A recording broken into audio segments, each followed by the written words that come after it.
Sponsored by Vithal Kamath restaurant, Bharat की सर्वोत्तम vegetarian chain of restaurants, अब धर्मपेट में। सुबह के नाश्ते से रात के खाने तक शुद्ध शाकाहारी व्यंजनों का स्वाद। M Wajalwar driving school, Cardion hospital, super speciality heart hospital in central India, Tikekar road, Dhantoli, Nagpur. सुंदर सुपर कोकोनट कुकीज, स्वाद ऐसा जगाए दिल पिघल जाए। सोसायटी चहा, चहा जसा असायला हवा। द धरमपेट महिला multi state cooperative society limited, आपला परिवार आपली संस्था। HCG, the specialist in cancer care. We protect all insurance broking private limited, क्योंकि ये है आपके फायदे की बात। विकासाचा मुद्दा ठीक आहे, विकास झालेला आहे, पण रोजगार कुठे मिळत आहे? स्थानिक लोकांना रोजगार पाहिजे। हलबा समाज कांग्रेस को सपोर्ट करने वाला है, हलबा समाज बीजेपी को सपोर्ट करने वाला है। हलबा समाज के उम्मीदवार ने खुद सामने आके बताया कि नहीं, हम किसी से पैक नहीं हुए हैं।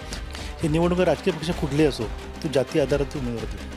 तुम्ही पहा राजकारण, यावर्षी तर राजकारण पूर्ण जातीवर जात आहे। नमस्कार, मैं दिव्येश द्विवेदी, स्वागत है आपका। आप देख रहे हैं यूसी न्यूज़। यूसी न्यूज़ की टीम जो महाराष्ट्र में विधानसभा चुनाव चल रहे हैं उसका माहौल क्या है, इसका जायज़ा लगातार ले रही है।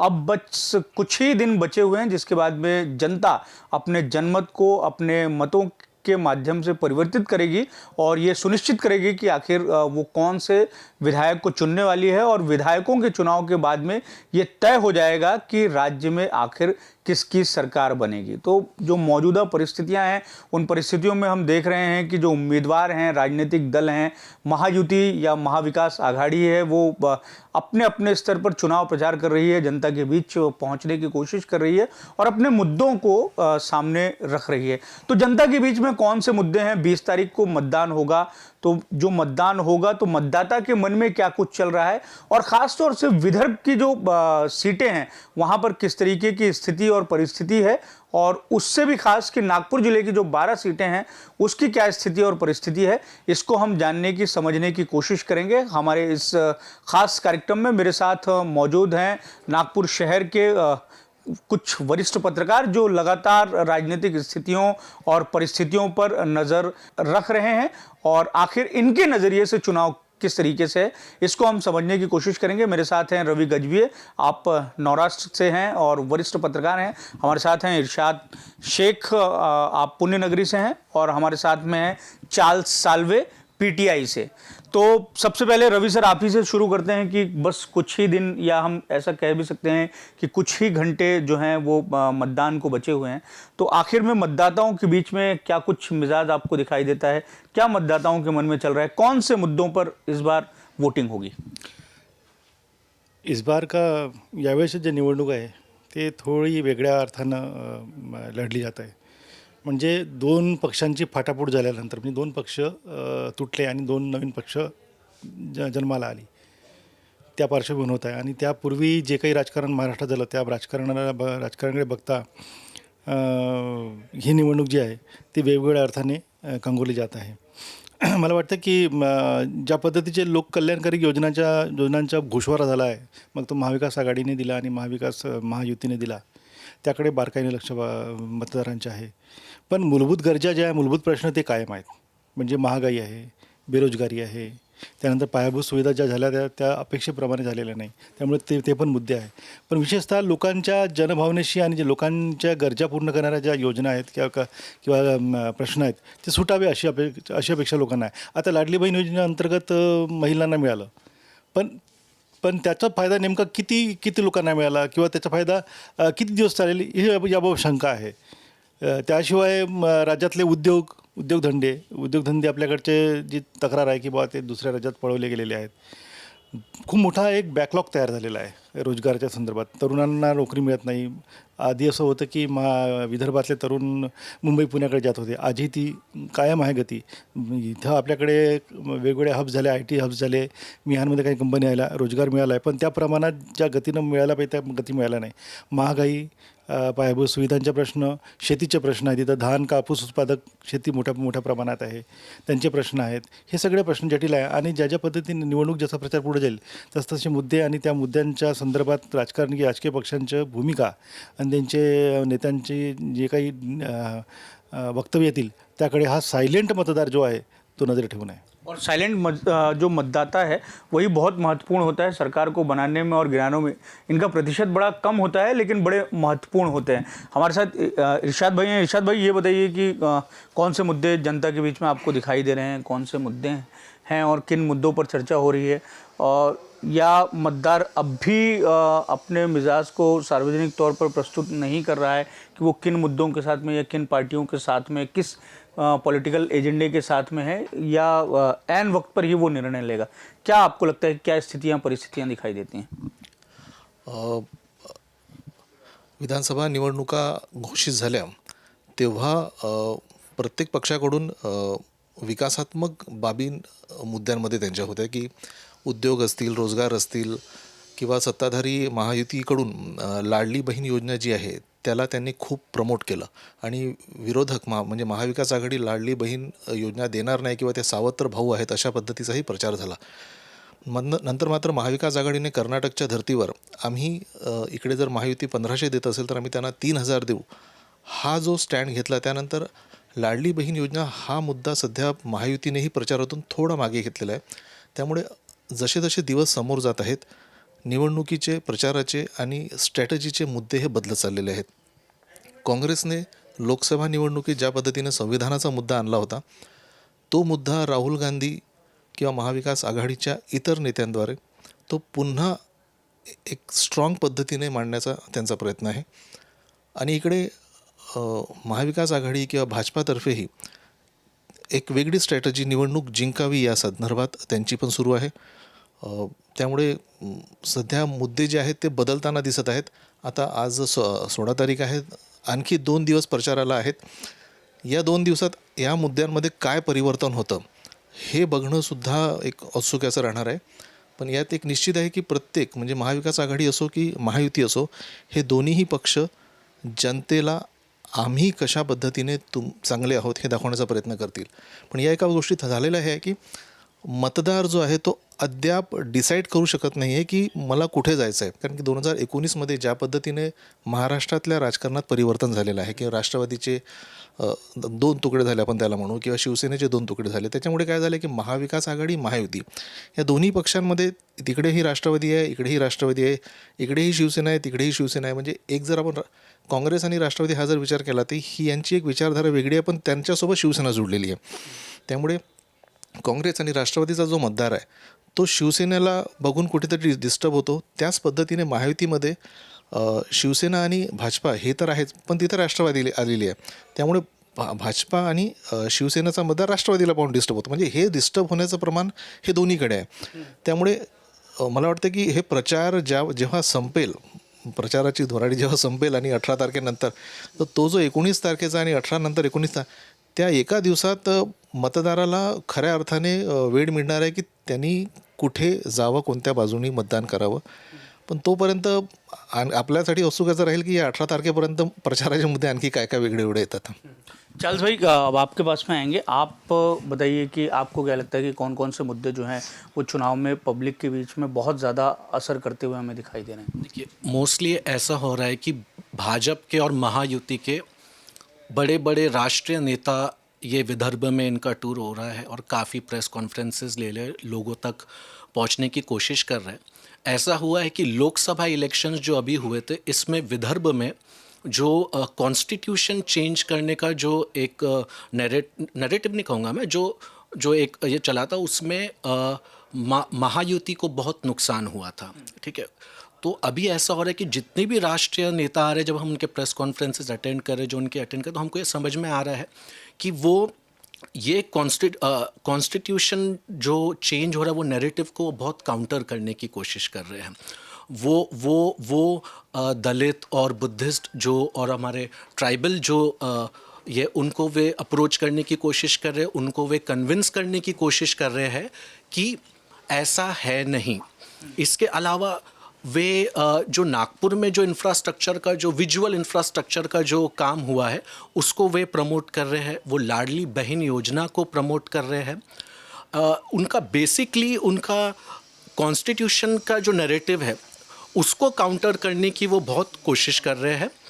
और उसके अलावा उनका जो नैरेटिव, उनका जो एक वो चल रहा है वो उसमें अभी भी नेहरू और इमरजेंसी और यही सब चीज़ें उनकी आ रही है। वे एक्चुअली जो ऑपोजिशन है वो बहुत ही अच्छे से, बहुत इफ़ेक्टिवली जो इश्यूज़ अभी प्रिवेलिंग है रूरल में, वो क्या है कि महंगाई है, इन्फ्लेशन है, उसके अलावा एमएसपी है, और ख़ासकर जो विदर्भ में कॉटन और सोयाबीन के काफ़ी फार्मर्स है। हमारे इसमें करीब 12 डिस्ट्रिक्ट्स है जहाँ पे फार्मिंग अपना सोयाबीन का ये होता है। तो इसमें ये इश्यूज़ को जो कांग्रेस के जो नेता है वो इनके कॉन्स्टिट्यूशन को वे काउंटर कर रहे हैं। एमएसपी, फार्मर्स के इश्यूज़, उसके अलावा महंगाई के इश्यूज़, तो ये मुद्दे ऑपोजिशन रेस कर रहा है, और जो इन पावर है वो कॉन्स्टिट्यूशन नैरेटिव को ही काउंटर करने के इसमें लगा हुआ है। तो अब देखा जाएगा कि अब कैसे लोग इसको कैसे प्रतिसाद देते हैं। लेकिन नो डाउट इन्फ्लेशन, महंगाई और जो फार्मर्स लोगों का जो उनको एमएसपी नहीं मिल रहा है, ये बहुत बड़ा इशू है। आज कांग्रेस के कुछ बड़े नेता आए हैं, सुरजेवाला जी आए थे, उन्होंने भी आज 7,000 का एमएसपी अनाउंस किया है। तो वो बिल्कुल जिसको जो मेन ग्राउंड लेवल के जो इश्यूज़ है वो रेस कर रहा है ऑपोजिशन, और जो रूलिंग पार्टी है वो कॉन्स्टिट्यूशन चेंज वाला नैरेटिव को काउंटर करते हुए हमको दिख रहा है। हमारे साथ महेश उपदेव सर भी हैं, सर से हम बातचीत करेंगे।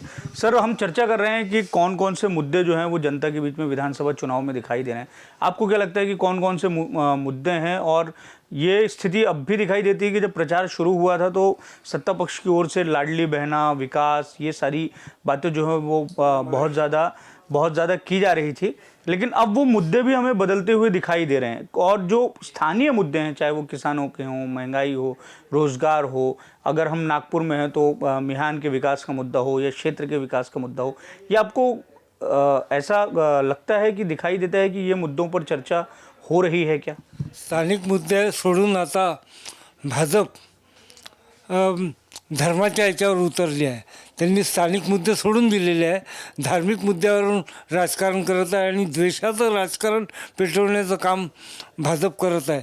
याचा फटका त्यांना या निवडणुकीतच बसणार आहे. कारण द्वेषाचं राजकारण लोकांना काही घेणं देणं नाही. लोकांना पाहिजे आपल्या गरजा कशा भागवता येईल, महागाई कशी कमी होईल, हे मुद्दे यांनी सोडून दिले आहे आणि धर्माच्या राजकारणावर हे राजकारण करत आहे. पर विकास का मुद्दा जो है वो सरकार की तरफ से बार बार बताया जा रहा है कि किस तरीके से डेवलपमेंट हुआ है, चाहे देवेंद्र फडणवीस हों, नितिन गडकरी हों, वो जो कैंपेनिंग कर रहे हैं और रैलियां कर रहे हैं उसमें तो विकास की बात भी कर रहे हैं, लेकिन इन मुद्दों के बीच में कुछ बटेंगे तो कटेंगे, इस तरीके के भी बयान आ जाते हैं। वोट जिहाद वाला जो है कल देवेंद्र फडणवीस की का एक भाषण का जो वीडियो है वो काफ़ी वायरल हुआ, जिसमें वो फ़ोन में सुना रहे हैं। तो ये जो मुद्दे हैं, आपको लगता है कि ये मुद्दे कहीं ना कहीं चुनाव को प्रभावित करेंगे, कुछ असर डालेंगे, और इससे जो साइलेंट वोटर है जो बड़ा महत्वपूर्ण है सरकार को बनाने में और सरकार से किसी पार्टी को हटाने में, वो प्रभावित होगा कहीं ना कहीं?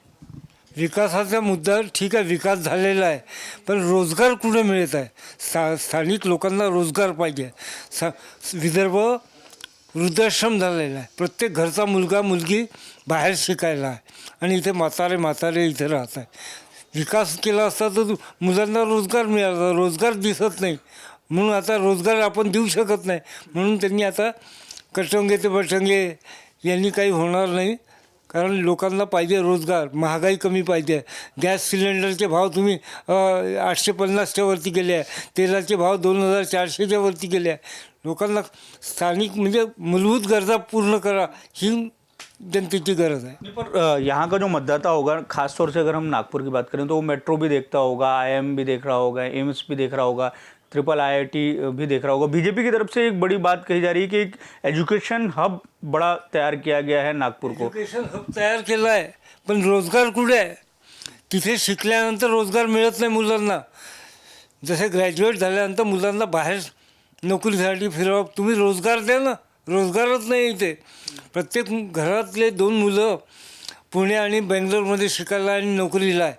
हा वृद्धाश्रम झाला, ते वृद्धाश्रम कमी करा आणि तुम्ही इथे रोजगार द्या, ही प्रमुख मागणी आहे.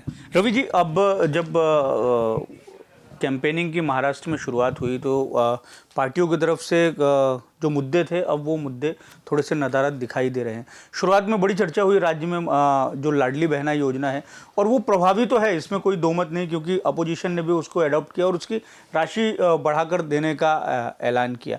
तो ये जो मुद्दे लगातार बदल रहे हैं, आने वाले दिनों में हमको ऐसा दिखाई देगा क्या कि और नए नए मुद्दे और नए नए राजनीतिक समीकरण और बयान, ये सारी चीज़ें सामने आएगी? निवडणुका अद्याप आता अंतिम टप्प्यावर येऊन पोचलेला आहे.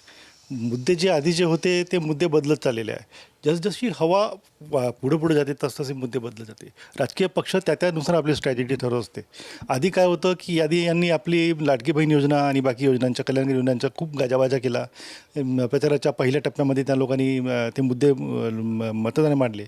पण त्याला काउंटर करून ज्या पद्धतीनं मग महाविकास आघाडी किंवा इतर पक्षांच्या जाहीरनामे आले पुढं, त्याच्यामध्ये ज्या काही योजना पुढं आल्या त्याच्यामधलं जे आम्ही त्यांना काय मदत करू शकतो, काय योजनामधले काय आमचे लक्षवेधी पॉईंट्स आहेत, हे जेव्हा त्यांनी मांडले आणि त्यांनी त्याला सोबत जोडलं की आमच्या ज्या राज्य आहे, म्हणजे आमचे काँग्रेसचे शासित राज्यामध्ये आम्ही कशा प्रकारची अंमलबजावणी केली आणि तुमची ज्या राज्यामध्ये तुमची सत्ता आहे त्या राज्यातल्या सत्तेच्या राज्यामध्ये तुम्ही कशा पद्धतीने अंमलबजावणी करता, हे जेव्हा हे तुलना होऊ लागली ना, त्यानंतर हे मुद्दे बदलले. आता काय झालं की आता ऐन टिपवर आला हे प्रचार आलेला आहे, एकदम शिगेला आलेला आहे. या लोकांना वाटलं की ते मुद्दे आता मागं पडत आहेत, त्यामुळे त्यांनी बरोबर ह्या धर्माचे मुद्दे आणले. कसं आहे, काही एका लिमिटपर्यंत, एका सीमेपर्यंत मतदार हा तो कॉन्शियस असतो, तो ते सगळे मुद्दे पचवून घेतो, पण ते पचणारे मुद्दे नाही आहे. कायमस्वरूपी तुम्ही जर का एका विशिष्ट वर्गाला किंवा एका संदर्भात जर बोलत असाल तर त्याच्या वेगळ्या अर्थाने अर्थ करतो. आता कळत नाही महायुतीला किंवा मग काँग्रेस असो, काँग्रेसने काही मुद्दे काढलेले आहेत, महायुतीला आपण दोष देऊन चालणार नाही. आपण समांतर दोघांची आपण तुलना करायला पाहिजे की महायुती कसा आक्रमक पद्धतीने प्रचार करते, तर ते जे मुद्दे आहेत ते मुद्दे कधी कधी ती आपल्यावर उलटते. झालं आहे ना, हे लोकसभा निवडणुकीमध्ये झालं आहे की संविधानासंदर्भातला मुद्दा आणला, तो मुद्दा आजही कायम आहे. यांना जरी वाटत असला की मुद्दा तो गेलेला, पण तो मुद्दा कायम आहे, तो झिरपलेला आहे, लोकांच्या मनात भीती आहे, त्यामुळे तो मुद्दा पण कायम आहे. पण हे ज्या पद्धतीनं तुमचे हिंदुत्ववादी कट्टर जो चेहरा असतो तो असा एक मुद्दा छेडून देतो आणि त्या मुद्द्याभोवती ही पूर्ण राजकारण आणि पूर्ण प्रचार यंत्रणा. आता काय वाटतं भाजपला की एक मुद्दा छोडला आणि बाकीचे सगळे मुद्दे त्या मुद्द्यांभोवती सगळे नेते प्रचार करतायत. तर हा जो मुद्दा यांना वाटतं की आम्ही खूप अपिलिंग झालो आहे, आम्हाला आमचा मुद्दा गेलेला आहे, लोकांना पटला आहे, पण त्याच्या वेगवेगळा अर्थ. आता भाजपच्या नेत्यांनी त्याला काही लोकांनी विरोध केला आहे. काही लोक म्हणतात की त्यांचा वेगळा अर्थ मतितार्थ वेगळा आहे, तो मतितार्थ यांनी समजून घ्यायची गरज आहे. आता भाजपच्याच लोकांना मतितार्थ कळत नाही तर ते सर्वसामान्य मतदारांना काय कळत असेल. त्यामुळे हे जे मुद्दे आहे ना, हे मुद्दे प्रचाराच्या या शेवटच्या टप्प्यामध्ये लोक बघून आले की कशा पद्धतीचे राजकारण चाललं, कुठल्या दिशेने चाललं, आणि हे लोक घाबरलेले आहेत. आता कोण घाबरले आहे, महायुती घाबरली की महाविकास आघाडी आहे, हे मतदानात स्पष्ट होईल. तो कौन घबराया हुआ है, महायुति की महाविकास आघाड़ी?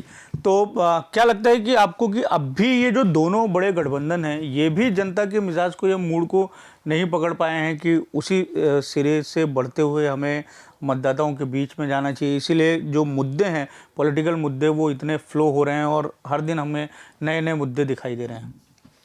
मैंने पहले भी कहा कि पहले प्रचार के मुद्दे जो थे विकास थे, रोज़गार थे, उद्योग थे, फिर उसमें और लाड़की बहन योजना भी, यानी महायुति की जो सरकार फ़िलहाल है तो हमने क्या दिया, और आघाड़ी की सरकार है उन्होंने उनकी जिन राज्यों में सरकार है उन राज्यों में हम क्या दे रहे हैं ये बताने की कोशिश की. लेकिन और डिटेल में हम अगर देखें यहाँ पर नागपुर में, तो नागपुर में जातिगत राजकारण, यानी किस जाति के आधार पर वोट हमारे ज़्यादा है या फिर हम प्रभाव डाल सकते हैं, वो एक छुपा मुद्दा भी जम के चल रहा है. मध्य की हम बात करें तो वहाँ पर जिस हिसाब से पहले कुछ जब हम उम्मीदवारी दाखिल कर रहे थे, नामांकन और दाखिल हो रहा था, तो उसके आखिरी दिन में सिचुएशन चेंज हुई. उसके पहले की सिचुएशन अलग थी कि मध्य में अगर कांग्रेस के जो अनीस अहमद थे वो वंचित से खड़े होने वाले थे, अगर वंचित से वो खड़े होते तो इसका सीधा फ़ायदा बीजेपी के उम्मीदवार को मिलता. लेकिन आखिरी इसमें ऐसा हुआ कि उन्होंने अपना नाम वापस ले लिया और फिर वहाँ पे सिचुएशन एक बदल गई. और एक दूसरी सिचुएशन वहाँ पे आ गई कि हलबा समाज जो था उन्होंने अपना अलग कैंडिडेट खड़ा कर दिया. अब इसमें भी एक राजनीतिक स्ट्रेटजी चल रही है कि वो हलबा समाज कांग्रेस को सपोर्ट करने वाला है, हलबा समाज बीजेपी को सपोर्ट करने वाला है. हलबा समाज के उम्मीदवार ने खुद सामने आके बताया कि नहीं, हम किसी से पैक नहीं हुए हैं. तो ये सब दर्शाता है कि यहाँ पर जाति क्या गणित कितने ज़ोरों से चल रहा है और उसके आधार पर कौन आएगा, इसके भी तर्क लगाए जा रहे हैं। जैसा नागपुर में हम देखें तो कुछ जगहों पर दुहेरी फाइट है, सीधी सीधी महाविकास आघाड़ी और महायुति के अंदर, और कुछ ऐसी भी जगह है जैसा पूर्व होगा या पश्चिम है जहाँ पर जहाँ जिसे हम कहते हैं कि तिहरी लड़त है। एक अपक्ष उम्मीदवार भी है जो काफ़ी अच्छी टक्कर दे रहा है। तो और एक जो सर्वे जो आ रहा है वो सर्वे में भी ऐसा आ रहा है कि किसी एक का ऐसा नहीं है कि महाविकास आघाड़ी के प्लस है या महायुति के प्लस है, एक बैलेंस दिख रहा है कि भाई 3-3 इधर दिखा रहे हैं नागपुर शहर में, 3 महाविकास आघाड़ी को तो 3 महायुति को ये शहर में भी ग्रामीण में भी दिख रहा है। इसलिए अभी कुछ भी बता पाना क्लियर नहीं है। और मेन बात है मुद्दों का, तो मुद्दों तो मुझे ऐसा लगता है कि जो मुद्दे चाहिए थे कि रोज़गार हुआ, उद्योग हो गए, विकास की बातें हो गई, इन सब मुद्दों को छोड़कर फिलहाल धर्म, जाति, संविधान, ये जो भावनात्मक मुद्दे हैं, यह मुद्दे ही फिलहाल एग्रेसिवली होकर सामने आ रहे हैं। और मतदार जो है उसे सही समय मिलेगा। मैंने पहले ही कहा था कि 19 तारीख का जो समय है वो चुनाव के एक दिन पहले, जिसे उसे शांति से बैठ के सोचने का समय मिलेगा, वो उस दिन वो क्या सोचता है इसके ऊपर सारी बातें डिपेंड होगी। चार्ल्स, आपके पास आना चाहूँगा कि आपने अभी पिछली बार जब अपनी बात रखी तो आपने ये बताया कि जो बड़े बड़े नेता आ रहे हैं, एक चीज़ तो ये दिखाई देती है कि नागपुर में जो पॉलिटिकल पार्टीज़ हैं उनका कितना ज़्यादा फोकस है, और लगभग बड़े नेता यहाँ पर आ रहे हैं, चुनाव प्रचार कर रहे हैं। जो अपोजिशन है, ख़ासतौर से कांग्रेस की हम बात करें तो कांग्रेस ने तो अपनी एक पूरी की पूरी फौज ही उतार दी है नागपुर में कि नागपुर में परफॉर्मेंस को बेहतर करना है। तो जो नागपुर ज़िले की जो 12 सीटें हैं, यहाँ पर क्या आपका लगता है कि किस तरीके से रुझान जो है वो दिखाई पड़ सकता है, और साइलेंट जो मतदाता है जिसको बड़ा महत्वपूर्ण जिसकी भूमिका होती है, वो क्या कुछ उसके दिमाग में क्या कुछ चल रहा है, वो किस ओर जाएगा? क्या वो ये सोच रहा है कि कौन से मुद्दे चल रहे हैं, इसमें आम लोगों के मुद्दे हैं, नहीं हैं, नदारद हैं, वो किस तरफ शिफ्ट हो सकता है? इसको लेकर क्या एक एनालिसिस हो सकता है? नो डाउट नागपुर में जो बहुत से वोटर्स हैं, बहुत साइलेंट वोटर्स हैं अभी, क्योंकि हमको भी नहीं समझ में आ रहा है कि वोटिंग में क्या पैटर्न रहेगा वोटिंग का, क्योंकि लोग इतने आगे आके बोल नहीं रहे हैं। और जैसा प्रिपरेशन की बात का आपने, तो भाजपा भी करीब 2 महीने पहले से बहुत ज़ोरदार प्रिपरेशन कर रहे थे। बहुत बड़े बड़े नेता जो कि पहले बहुत बड़े बड़े स्टेट में, वेस्ट बंगाल जैसे स्टेट में जो जिनका कार्यभार था, वो यहाँ स्पेशली उनको चुना गया था, जो कि एक पूरा स्टेट देख रहे थे। वो सिर्फ 12 सीटों के लिए उनको यहाँ पे लाया गया था, फोकस गया था। और वे पूरा 2 महीने से यहाँ रह के डोर टू डोर जा रहे हैं, कोशिश कर रहे हैं। और वो भी आपको वो बना के, वो भी कॉन्स्टिट्यूशन का जो नैरेटिव है चेंज वाला, उसको काउंटर करने की बहुत कोशिश कर रहे थे वो। उसके अलावा जो भाजपा के मेरे को सोर्सेज से ये पता है कि करीब उन्होंने 50 से 60 हज़ार लोगों को इसमें काम पे पूरा लगा दिया है। ना केवल यहाँ के वर्कर हैं बल्कि बाहर बिल्कुल। और वैसे ही अब उसका भी काउंटर इस बार कांग्रेस भी बहुत अच्छे से काउंटर के लिए, कांग्रेस के भी कर्नाटका, तेलंगाना, यहाँ से उनके भी काफ़ी वर्कर्स आए हुए हैं महाविकास आघाड़ी की, वो भी अच्छे से काम कर रहे हैं। लेकिन मुद्दे यही है कि ऐसा लग रहा है कि कांग्रेस बहुत इफ़ेक्टिवली अपने मुद्दों को आगे कर रही, जैसे इश्यूज, जैसे इन्होंने कहा है कि अनएम्प्लॉयमेंट, रोज़गार और इंफ्रास्ट्रक्चर, ये जो इश्यूज़ है, ये बहुत महंगाई, ये इश्यूज़ है ही है। इसके अलावा एक बहुत जो नागपुर से जो लोकल रिलेटेड जो इशू है, जिसको बहुत अच्छे से ऑपोजिशन वो कर रहा है, वो है कि यहाँ से करीब 16 कंपनियाँ कहते हैं यहाँ से गुजरात शिफ्ट हुई है, और कितने लाखों करोड़ों का करीब उसमें नुकसान हुआ, ऐसा वो बोल रहे हैं, मतलब इन्वेस्टमेंट का। तो उसको जो लीडर्स है, जो नेशनल लीडर्स आ रहे हैं, वो उसको बहुत अच्छे से रेस कर रहे हैं कि देखिए आपके यहाँ से आपकी नौकरियाँ है ना, आपके एस्पिरेशंस जो है ना, वो कैसे महाराष्ट्र से बाहर गए हुए, बड़े बड़े टाटा, एयरबस और बिग टिकट्स जो इंडस्ट्रीज़ है वो गए हैं बाहर। उसको काउंटर करने की कोशिश जो रूलिंग पार्टी है उन्होंने भी किया था। उसके शुरुआत में कुछ यहाँ के जो लोकल बड़ी बड़ी कंपनीज़ है उसका उन्होंने इनॉग्रेशंस हुआ, फिर बोले कुछ और कंपनीज़ आएंगे। लेकिन ये मुद्दों को, अनएम्प्लॉयमेंट जिसको बोलते हैं, हमारा रोज़गार, महंगाई के मुद्दे को कांग्रेस अच्छे से भुनाने की कोशिश कर रही है।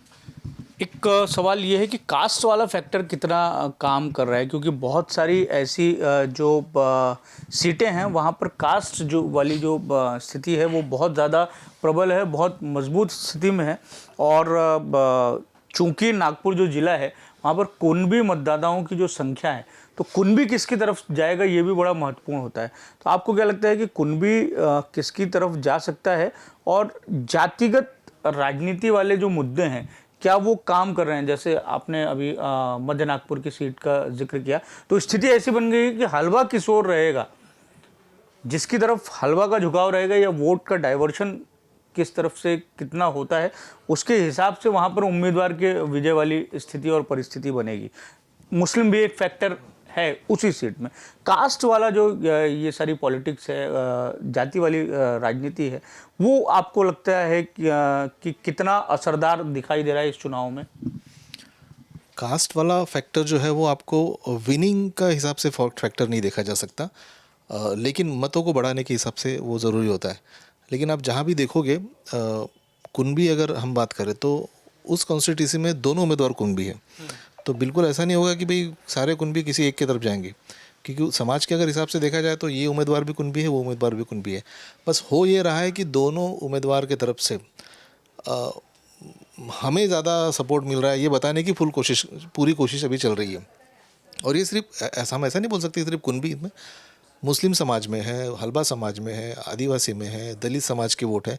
इन सारे वोटों पर उन समाज के लोग उनको सहानुभूति का ये दिखाकर वोट लेने की कोशिश कर रहे हैं। हिंदू समाज के वोट लेने की कोशिश भी एक ये कर रहा है कि भाई वो पूरे वोट हमें मिल जाए, लेकिन प्रत्यक्ष में ऐसा नहीं होता, ये वास्तविकता है। क्योंकि दूसरे पक्ष में भी अगर उस समाज का है, हम अगर उत्तर में देखा जाए तो उत्तर में वो तो SC आरक्षित जगह है, वहाँ दोनों जगह पर उम्मीदवार तो वही है। तो उसमें आप ये देख के नहीं चलोगे कि भाई ये महाविकास आघाड़ी का है तो फिर मेरे साथ है, महायुति का है तो मेरे साथ नहीं है, या फिर जो भी है। तो समाज के लोगों को भी एक समझदारी होती है कि उन्होंने किसको वोट करना चाहिए, और वन साइडेड पूरा वोट नहीं जाता, ऐसा मुझे तो भी लगता है। रवि साहब, जल्दी जल्दी एक संक्षिप्त में आपसे जानना चाहेंगे कि कास्ट वाला फॅक्टर काम कर रहा है क्या नागपूर में? कास्ट फॅक्टर पहा, शेवटी कसं आहे, हे निवडणूक राजकीय पक्ष कुठलेही असो तो जाती आधाराचे उमेदवार देतो. तुम्ही पहा राजकारण की काय म्हणते, इथं कुणबी द्यायच्या, तिथं तेली द्यायच्या, त्याच्यामधले पोटजाती निवडून आणायच्या, त्यातल्या उमेदवार द्यायच्या. हे कसं आहे की मतदार पण हा विचार करतो ना. गेल्या काही वर्षांमधलं ज्या पद्धतीचे राजकारणातलं ध्रुवीकरण किंवा मग राजकारणामध्ये ज्या वेगवेगळ्या आता त्या बदललेल्या, म्हणजे त्यांच्या विचार करण्याची पद्धत बदललेली आहे, प्रवृत्ती बदलली आहे, राजकीय पक्षाचे नेते वेगवेगळे विचार करू लागले आहेत. त्यामुळे हे कास्ट फॅक्टर जो आहे ना, तो हा खूप मोठा प्रश्न आहे. आणि मध्ये आता तर संविधान चालवतो, संविधानाशी संबंधित सगळे निगडीत भारत आपण सगळे नागरिक आहोत.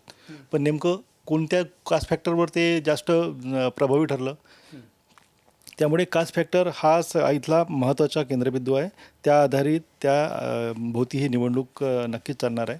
पण तरीही मला वाटतं की या कास्ट फॅक्टरनुसार मध्ये मतदार, त्या वर्गातला मतदार हा एवढा सुज्ञ असतो की तो उमेदवार पण बघतो.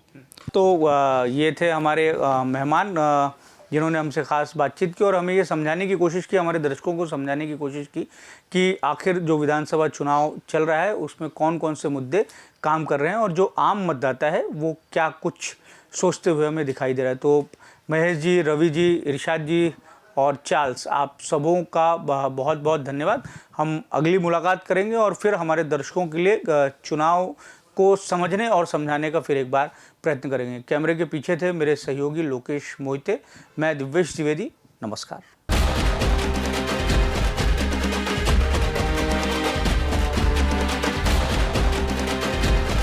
भारत की सर्वोत्तम vegetarian chain of restaurants Vitthal Kamat अब नागपुर में. सुबह के नाश्ते से रात के खाने में पाएं ऑथेंटिक भारतीय स्वाद. फैमिली और फ्रेंड्स की प्योर वेज रेस्टोरेंट में पहली पसंद Vitthal Kamat restaurant, Dharampeth tower, Malabar jewellers के सामने, धर्मपेट, नागपुर. अब ड्राइविंग सीखने से लेकर लाइसेंस पाने तक की हर चीज होगी एक ही जगह. M Wajalwar driving school private limited, जहां एक्सपर्ट्स और अनुभवी इंस्ट्रक्टर द्वारा विदर्भ के सबसे बड़े और एकमात्र 4 व्हीलर ट्रैक पर ट्रेनिंग दी जाती है और ट्रेनिंग पूरी होने पर गवर्नमेंट नियम के अनुसार ड्राइविंग लाइसेंस भी उपलब्ध कराया जाता है।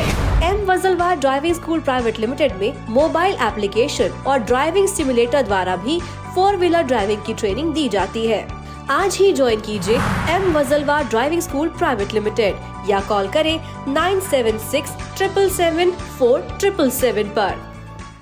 Cardion Hospital, super speciality heart hospital in central India. Our specialties: bypass surgery, heart attack, valve replacement, peripheral stenting, angiography, angioplasty, pacemaker implantation, ICU and dialysis unit. Cardion Hospital, Tikekar road, Dhantoli, Nagpur. डाकू लगते हैं ना, आज भी याद है आए थे जब डाकू ही थे। चल रहे हैं। हमारे घर का रिवाज है कि दुश्मन भी आएगा तो कुछ खाकर ही जाएगा। छोटे हथियार डाल दे, आज से हम इज्जत की रोटी कमाएंगे, नहीं तो भूखे ही सो जाएंगे। सुंदर सुपर कोकोनट कुकीज, स्वाद ऐसा जगाए दिल पिघल जाए।